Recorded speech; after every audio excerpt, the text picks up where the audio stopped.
El centro de Portoviejo antes del sismo del 16 de abril de 2016 se dedicaba a actividades de negocios con una inmensa actividad comercial y de servicios. Era el centro de negocios al que acudían de varios cantones aledaños a la ciudad para abastecer de productos de consumo a la ciudad y además comprar diferentes productos. Pero el terremoto del 16 de abril de 2016 de magnitud 7.8 colapsó alrededor de 40 edificios de hormigón armado, ubicados en el centro de Portoviejo, con dolorosas pérdidas de vidas y un cuantioso perjuicio económico.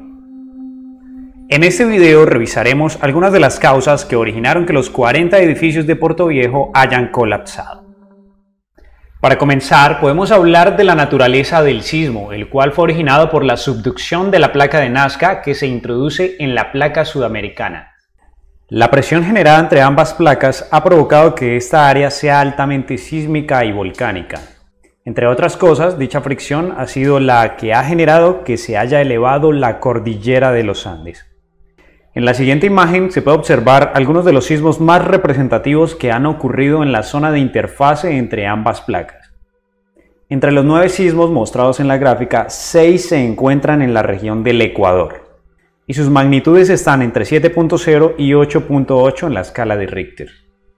Ahora, revisando las fechas de ocurrencia de estos sismos, encontramos que el promedio de ocurrencia es de aproximadamente 20 años.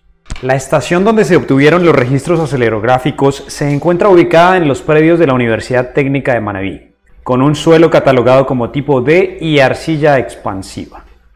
La duración del sismo fue de 80 segundos. Debido al tipo de suelo, duró más tiempo que los registros de Manta, que fueron de 50 segundos.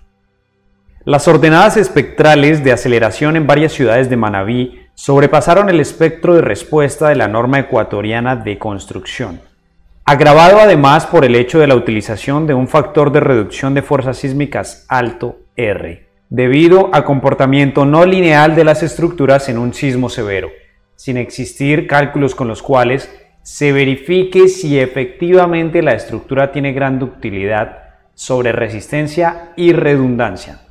Por lo tanto, al considerar valores de R altos, se diseñó para fuerzas sísmicas muy bajas. A continuación, se muestran los espectros de respuesta encontrados para un 5% de amortiguamiento, en los cuales se aprecia que en la zona de periodos cortos, alrededor de 0.5 segundos, las ordenadas espectrales del terremoto del 16 de abril son prácticamente el doble de las que se hallan con la norma ecuatoriana de construcción. A continuación, se evalúan varios edificios de la zona cero que tuvieron colapso total, evidenciando que todos presentaban patologías estructurales. La mayor parte de las construcciones caídas estaban ubicadas en esquinas de calles, es decir, eran edificios abiertos con poca rigidez por las aberturas de ventanas. Además, se encontraron suelos saturados con depósitos aluviales cercanos al margen del río Portoviejo. El daño con mayor proporción observado es el de columna corta, producido por mampostería que se construye integrada a la columna, las cuales se crean generalmente por una disposición inapropiada de las paredes o por consideraciones erróneas tomadas durante el cálculo estructural. Este tipo de columnas presenta primero falla frágil por cortante antes que falla dúctil por flexocompresión. Para que las estructuras no colapsen durante un terremoto, estas deben ser capaces de absorber y disipar la energía entrante mediante elementos estructurales que tengan ductilidad. La capacidad de disipar energía de las columnas cortas es muy baja, razón por la cual las columnas cortas son los elementos que más daño aportan a la construcción.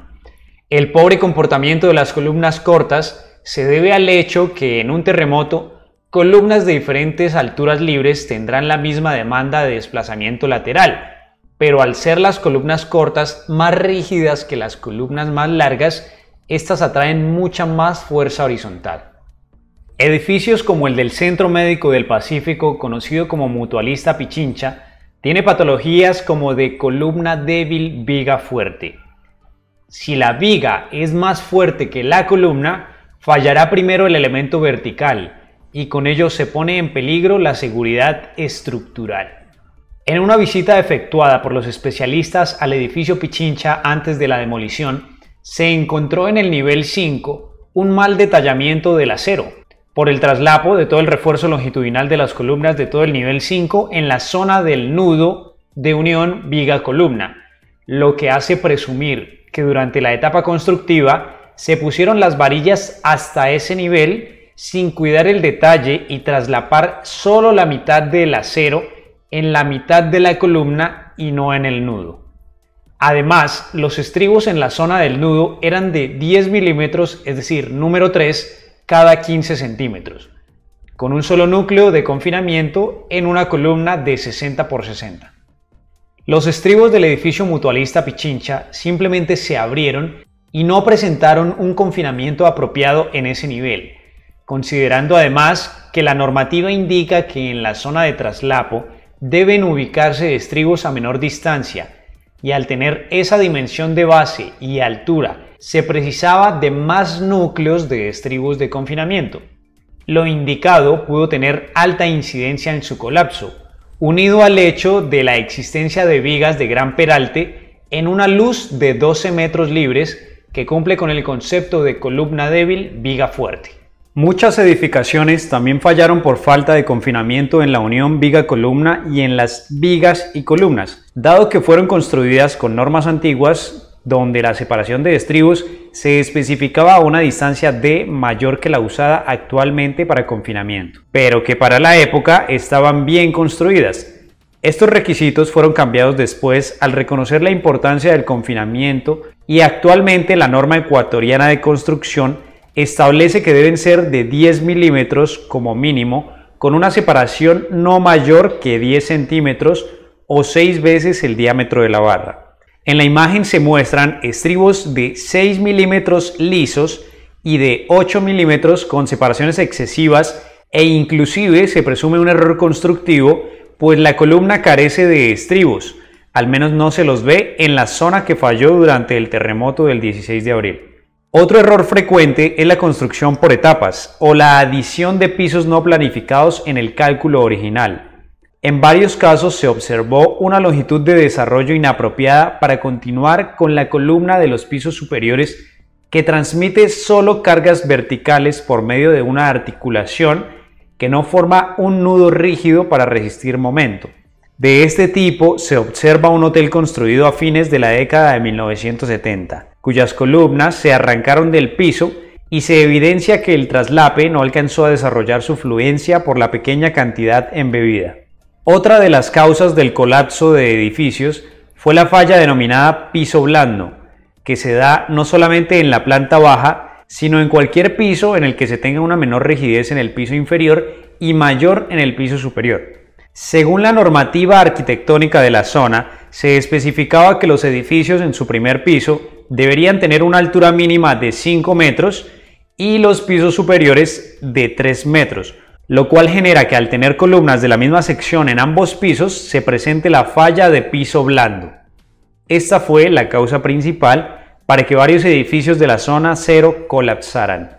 Otra de las fallas fue la llamada edificio abierto, y se dio en edificios esquineros que tienen poca área de terreno, por lo que prácticamente se construye en todo el sitio con paredes perimetrales con las construcciones vecinas. Por otro lado, como son edificios comerciales, en las fachadas que dan a la calle se tienen grandes ventanales, de tal manera que tienen una gran excentricidad estática entre el centro de masas y el centro de resistencia que se encuentra hacia el lado de los muros. En varios lugares aledaños al cauce actual o antiguo del río Portoviejo se dieron fenómenos de licuefacción de suelos, que se originan cuando las arenas o limos tratan de acomodarse al vibrar, dejan espacios y drenan el agua presente en los poros, lo que provoca asentamiento de la estructura, lo que se agravó debido a la inundación del río el mismo día del sismo. A criterio de los especialistas, la principal falla que tuvieron los edificios de la zona 0 de Portoviejo fue que se diseñaron estructuras flexibles sin la presencia de muros de corte, solo con vigas y columnas. Se debe tener en cuenta que las edificaciones flexibles tienen grandes desplazamientos laterales y ahí actúa el efecto P-delta que hace que se deforme más la estructura.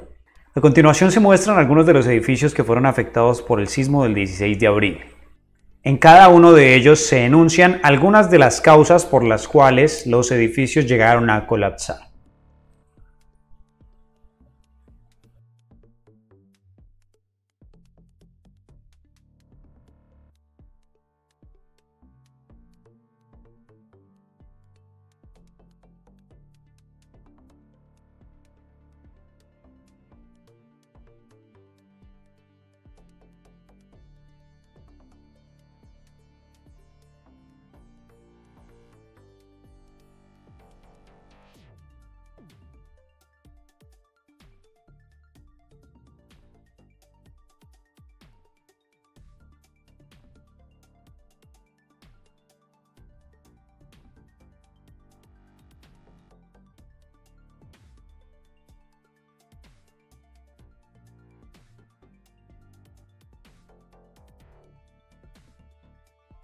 La información aquí mostrada tiene objetivos netamente educacionales y de divulgación de la información que nos permita conocer mejor la historia y despertar aún más nuestro interés y vocación por diseñar edificaciones más seguras. El artículo consultado se llama Análisis de los edificios que colapsaron en Portoviejo durante el terremoto del 16 de abril de 2016, por Roberto Aguiar y Jordi Mieles. Si les ha gustado el contenido de este video, por favor no olviden suscribirse y compartirlo con sus colegas con el objetivo de divulgar aún más la información de artículos tan interesantes como estos. Recordemos que como ingenieros civiles tenemos mucha responsabilidad en cuanto a las pérdidas económicas y de vidas que puedan suceder en caso de un fallo. Por lo cual es muy importante que nos mantengamos informados y siempre tratemos de actualizar los conocimientos que tenemos en cuanto al diseño estructural.